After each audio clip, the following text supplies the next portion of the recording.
Naranasan mo na ba na habang tumitingin ka sa mga my day or story sa iyong Facebook friends, ay aksidente mong napindot ang angry or haha reactions? Yung tipong hindi naman ganun dapat ang reaction sa post na yon. Gusto mo sana palitan o tanggalin ang reaction na yon, kaso ang problema hindi mo alam. Kung gusto mong malaman kung paano tanggalin ang reaction na napindot mo, panoorin mo ang video na to. Pero bago ang lahat, kung gusto mo nitong video, ay huwag mo kalimutang i-follow para updated ka sa mga bago kong video. Una, punta tayo ng Facebook apps. Halimbawa, itong my day ko na to ay magre-react lang ako dito ng ha ha ha ha.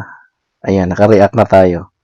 So, mari, babaguhin natin. Ang gagawin lang natin ay dito sa may upper right side, yung tatlong tuldok, pinutin lang to.